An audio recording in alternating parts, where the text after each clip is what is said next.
धर्म क्षेत्र कुरुक्षेत्र से विजय सब्रवाल अपने त्रिशूल प्रोग्राम में आप सबका स्वागत करता है।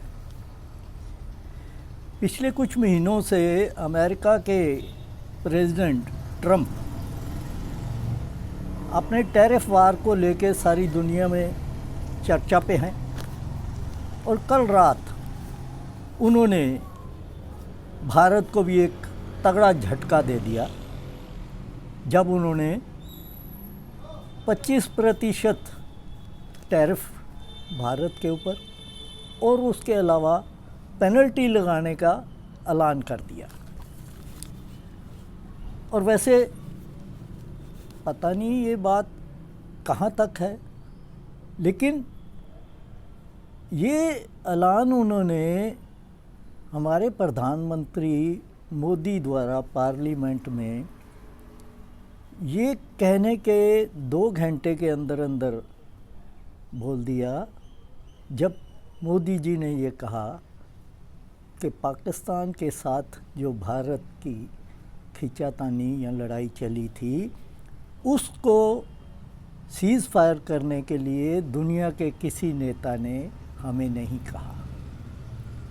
तो इस बयान के 2 घंटे के अंदर अंदर ही ट्रंप जी ने ये कह दिया, जो वो पहले भी कई बार कह चुके,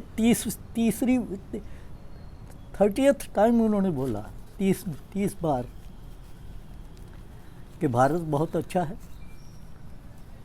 मेरे अच्छे संबंध है, लेकिन भारत टैरिफ के लिहाज से बहुत ज़्यादा टैरिफ लगाता है और इसके अलावा वो रशिया से ऑयल और हथियार लेता है, जिस वजह से रशिया जो है इज़राइल के ऊपर जो अटैक किया हुआ है वहाँ लोगों को मार रहा है।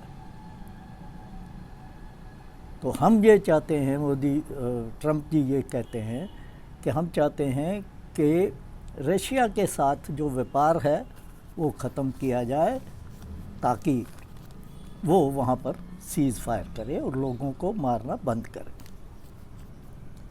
अब इससे ये जो ऐलान हुआ उससे जो एक्सपर्ट हैं वो ये मानते हैं कि ट्रंप का असली जो गुस्सा है वो रूस से तेल और मिसाइल ख़रीदने से है और इसका नुकसान भारत में इंडस्ट्री के ऊपर बहुत ज़्यादा पड़ने वाला है।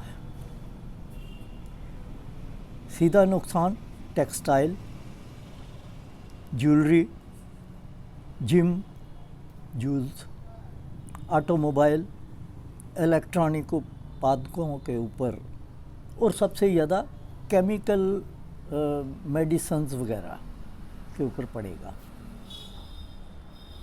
पेट्रोल आम आदमी जो इस्तेमाल करता है वो काफ़ी हद तक महंगा हो सकता है। लेकिन ये बात सिर्फ ये नहीं है कि भारत को ही नुकसान होगा, इससे अमेरिका को भी नुकसान होगा, क्योंकि वहाँ के लोगों के लिए भी महंगाई बढ़ेगी, क्योंकि कई चीज़ें भारत से वहाँ जाती हैं, जैसे कारों के पार्ट्स और कई तरह के पार्ट्स, मेडिसिन्स भारत से वहाँ जाती हैं, सस्ती मेडिसिन्स, वो महंगी हो जाएंगी।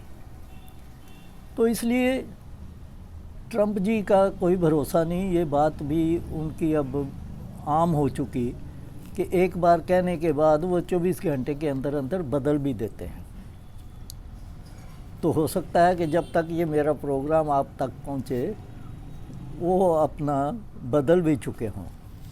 लेकिन सबसे बड़ी जो उनको मैं कहूँ खुंदक है वो ये है कि 2022 से पहले भारत अमेरिका से तकरीबन 8.9% अपनी जितनी कंजम्पशन होती थी ऑयल, क्रूड ऑयल की, वो अमेरिका से लेता था, बाकी ईरान से या दूसरी लेते थे, और रशिया से सिर्फ 2%, वहाँ 8.9% और रशिया से सिर्फ 2%। लेकिन 2022 में भारत ने रशिया से तकरीबन 30% तक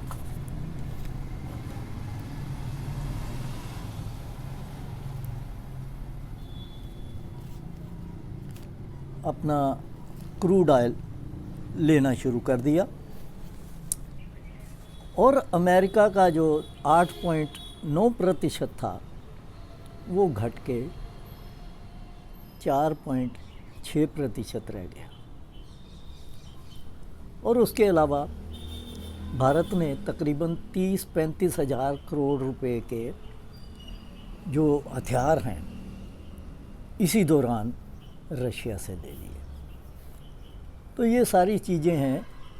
अब देखते हैं कि हमारे देश के जो नेता हैं वो इस चीज़ को कैसे टैकल करते हैं, क्योंकि ये सिर्फ भारत के साथ ही नहीं, दूसरी कंट्रीज़ के साथ भी हुआ है। और बल्कि कई कंट्रीज़ ने तो, ब्राज़ील ने तो, वहाँ के प्रेसिडेंट ने तो कल कह ही दिया कि हम दब के काम करने वालों में से नहीं हैं, हम इसका जवाब देंगे। तो अब हमारा भारत देखते हैं किस तरह से इसको जवाब देता है या टैकल करता है। आज इतना ही, फिर मिलेंगे। आप सबका धन्यवाद।